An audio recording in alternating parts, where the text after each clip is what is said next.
GST super సేవింగ్స్పై మత్స్యకారులైతే కూడా గోదావరిలో సందడి చేస్తున్నారు. మనం విజువల్స్లో కూడా ఒకసారి స్పష్టంగా చూడొచ్చు.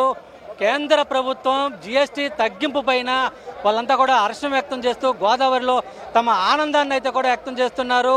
కేంద్ర మంత్రి శ్రీనివాస్ వర్మ, అలాగే రాష్ట్ర మంత్రి కార్మిక శాఖ మంత్రి సుభాష్, అలాగే స్థానిక ఎమ్మెల్యే బొమ్మిడి నాయకర్ల ఆధ్వర్యంలో మత్స్యకారులు అయితే కూడా తమ ఆనందాన్ని వ్యక్తం చేస్తూ సూపర్ జీఎస్టీ సేవింగ్స్ పైన సంతోషం వ్యక్తం చేస్తూ పెద్ద ఎత్తున అయితే కూడా వాళ్ళంతా కూడా ర్యాలీలు నిర్వహిస్తున్న సందర్భం అయితే కూడా ఉంది.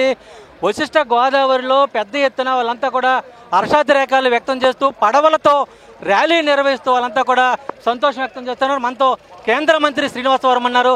సార్, సూపర్ జీఎస్టీ పైన మత్స్యకారులు కలిగిన లాభం, దీనికి సంబంధించిన వాళ్ళు చేస్తున్న హర్షం సంబంధించి ఏ విధంగా ఉంది?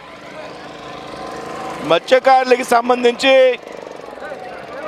కేంద్రంలో అధికారంలోకి ఉన్నటువంటి ఎన్డీఏ ప్రభుత్వం ఏదైతే ఉన్నదో ముందుగానే ప్రధానమంత్రి మత్స్య సంపద యోజన పేరుతో పెద్ద ఎత్తున కార్యక్రమాన్ని తీసుకుని ఈ దేశంలో మత్స్యకారులకి ఆర్థిక భద్రత కలిగించినటువంటి ప్రభుత్వం ఎన్డీఏ ప్రభుత్వం.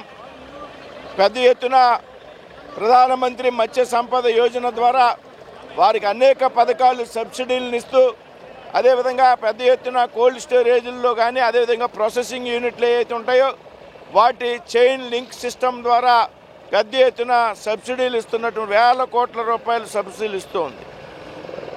ఈవేళ ఒక ప్రత్యేకమైనటువంటి కానుక మత్స్యకారులకి ఏదైతే తగ్గించినటువంటి జీఎస్టీలో మత్స్యకారుల ప్రయోజనాలు పెద్ద ఎత్తున ఇముడి ఉన్నాయి అనేటువంటి సంగతి సందర్భంగా చెప్తూ ఉన్నా. ఏ విధంగా అంటే గతంలో పడవలకు సంబంధించి తయారీకి సంబంధించి వాడేటువంటి పరికరాలు, ఈ బోట్లో వాడేటువంటి ఇంజన్స్ కానీ, అదేవిధంగా వలలకి సంబంధించినటువంటి విషయాల్లో కానీ ఏదైతే జీఎస్టీ 12%, 18% ఉంటే ఈవేళ కేవలం 5%కే పరిమితం చేసింది మత్స్యకారుల యొక్క ప్రయోజనాల కోసం.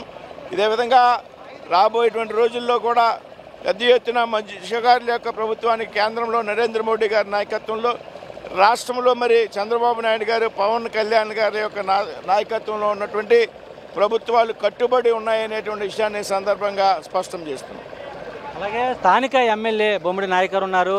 మత్స్యకారులకు సంబంధించి ఎన్నో పోరాటాలు కూడా చేశారు. సార్, ఏ విధంగా ఉంది ఇప్పుడు మత్స్యకారులకు సంబంధించి, వాళ్ళకి సంబంధించి వలలకు కానీ పడవలకు కానీ ఏ విధంగా లబ్ధి?